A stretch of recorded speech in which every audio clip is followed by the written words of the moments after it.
আসসালামু আলাইকুম। আপনারা দেখছে আবু হুজাইফা দি ইসলামিক চ্যানেল। অনুগ্রহ করে লাইক করুন, শেয়ার করুন এবং চ্যানেলটি সাবস্ক্রাইব। সবাইকে আজকের এই চমৎকার বিশ্লেষণে স্বাগত জানাচ্ছি। আজ আমরা এমন একটা ঐতিহাসিক দলিল নিয়ে কথা বলবো যার ভেতরে লুকিয়ে আছে সমাজ ব্যবস্থা, নৈতিকতা আর নেতৃত্বের এক দারুণ চিরন্তন দর্শন। আমরা সহিহ বুখারীর একটা নির্দিষ্ট ঘটনাকে একেবারে ধাপে ধাপে ভেঙে দেখব। ঘটনাটা হাজার বছর আগের হলেও খেয়াল করলে দেখবেন এর শিক্ষাগুলো আজকের এই আধুনিক যুগের জন্য একদম হুবহু মিলে যায়। চলুন শুরু করা যাক। আচ্ছা, শুরুতেই একটা প্রশ্ন করি। যখন কোনো সমাজের নেতৃত্ব বা কোনো বড় দায়িত্ব এমন কারো হাতে গিয়ে পড়ে যিনি আসলে সেই কাজের যোগ্যই নন, তখন ঠিক কী পরিণতি হয়? একটু ভাবুন তো। এটা কিন্তু শুধু একটা তাত্ত্বিক বা দার্শনিক প্রশ্ন না, বরং যে কোনো সভ্যতা বা সমাজ ব্যবস্থা টিকে থাকার জন্য এটা একটা চূড়ান্ত পরীক্ষা বলা যায়। আমাদের আজকের মূল উৎসটি ঠিক এই গভীর প্রশ্নটারই উত্তর দেয়, তাও আবার ভীষণ চমকপ্রদ একটা ঘটনার মাধ্যমে। যে কোনো বিষয়কে গভীরভাবে বুঝতে হলে তার মূল উৎসে ফিরে যাওয়াটা সবচেয়ে জরুরি, তাই না? আজকের আলোচনার মূল ভিত্তি হল সহিহ বুখারীর ৫৯ নম্বর হাদিসের এই আরবি পাঠ। এই ঐতিহাসিক এবং একাডেমিকভাবে সুপ্রতিষ্ঠিত দলিলটির উপর ভিত্তি করেই আমরা আজকের পুরো ঘটনাটির ব্যবচ্ছেদ করব। কোনো মনগড়া কথা নয়, একেবারে মূল তথ্যসূত্র ধরে ধরে এগোব আমরা। তবে মূল গল্পে ঢোকার আগে প্রেক্ষাপটটা একটু বুঝে নেওয়া যাক। সহিহ বুখারীর যে অধ্যায় থেকে ঘটনাটা নেওয়া হয়েছে সেটা হলো কিতাবুল ইলম বা জ্ঞানের অধ্যায়। আর অদ্ভুত সুন্দর একটা ব্যাপার কি জানেন? এই অধ্যায়টা শুরুই হয়েছে পবিত্র কোরআনের এই চমৎকার আয়াতটি দিয়ে, হে আমার প্রতিপালক, আমার জ্ঞান বাড়িয়ে দাও। মানে আমরা যে ঘটনাটা নিয়ে এখন কথা বলবো তার মূল ভিত্তিই হলো জ্ঞান অর্জন আর তা বিতরণের প্রতি একটা গভীর শ্রদ্ধা। তো এবার সরাসরি মূল দৃশ্যে যাওয়া যাক। সাহাবী আবু হুরায়রার বর্ণনা থেকে আমরা জানতে পারি, নবী মোহাম্মদ সাল্লাল্লাহু আলাইহি ওয়াসাল্লাম একটি মজলিসে মানুষের সামনে কথা বলছিলেন। জাস্ট একবার কল্পনা করুন তো দৃশ্যটা। একটা শান্ত পরিবেশ, উপস্থিত সবাই পিনপতন নীরবতায় গভীর মনোযোগ দিয়ে জ্ঞানগর্ভ আলোচনা শুনছেন। পারস্পরিক শিক্ষণ আর ভাবনার আদান প্রদানের একদম একটা পারফেক্ট পরিবেশ। কিন্তু ঠিক সেই মুহূর্তে একটা নাটকীয় মোড় আসে। ওই শান্ত মজলিসে হঠাৎ একজন বেদুইন বা গ্রাম্য ব্যক্তি এসে উপস্থিত হন এবং কোনো ভনিতা ছাড়াই সরাসরি একটা বিশাল, বলতে গেলে মহাজাগতিক প্রশ্ন করে বসেন। কিয়ামত কখন সংঘটিত হবে? একবার ভাবুন, একটা সুশৃঙ্খল সিরিয়াস আলোচনার মাঝে হঠাৎ করে এমন একটা চরম প্রশ্ন কতটা অপ্রত্যাশিত। স্বাভাবিকভাবেই এই প্রশ্নের পর পুরো মজলিসে একদম স্তব্ধতা নেমে আসার কথা। কিন্তু সবচেয়ে ইন্টারেস্টিং ব্যাপার হল, রাসূল সাল্লাল্লাহু আলাইহি ওয়াসাল্লাম কিন্তু সাথে সাথে কোনো উত্তরই দিলেন না।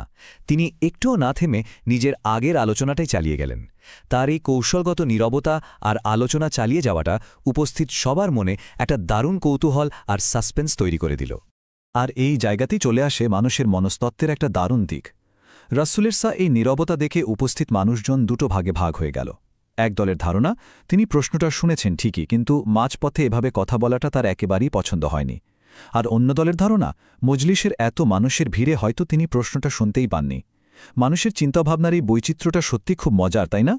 কিন্তু আসল টুইস্টটা আসে আলোচনা শেষ হওয়ার পর।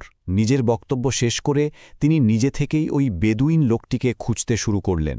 তিনি জিজ্ঞেস করলেন, কিয়ামত সম্পর্কে প্রশ্নকারী লোকটি কোথায়? এর মানে কি দাঁড়ালো? তিনি প্রশ্নটা পরিষ্কার শুনেছিলেন এবং মাথাতেও রেখেছিলেন।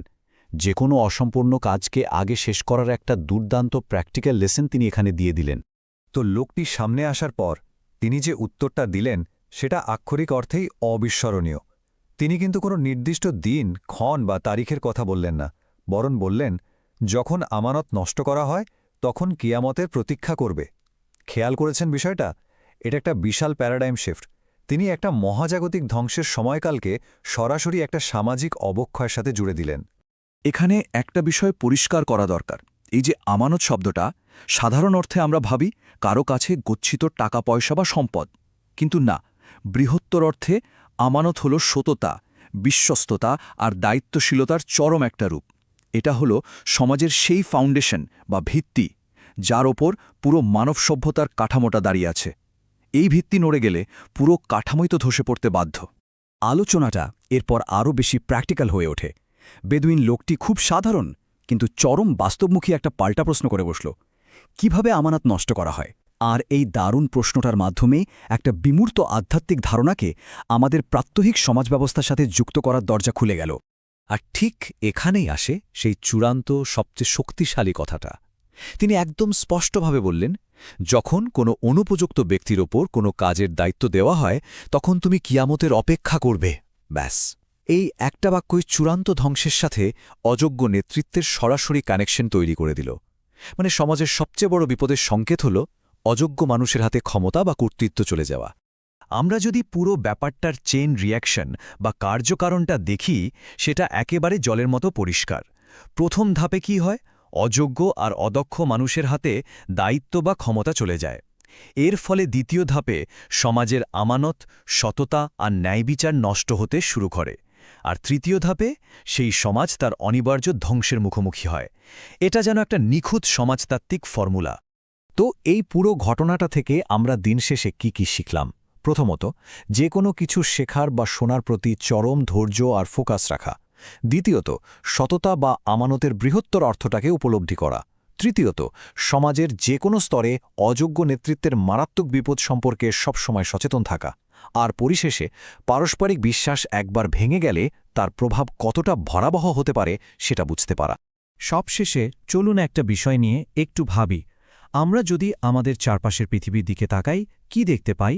বর্তমানে আমাদের বিভিন্ন ব্যবস্থা, সেটা কোনো ছোট প্রতিষ্ঠান হোক, বড় সংস্থা হোক বা বৃহত্তর সমাজ ব্যবস্থায় হোক, সেগুলো কি সত্যি সত্যি যোগ্যদের হাতে ক্ষমতা বা দায়িত্ব নিশ্চিত করতে পারছে, নাকি আমাদের অজান্তেই একটু একটু করে চারপাশ থেকে আমানত হারিয়ে যাচ্ছে?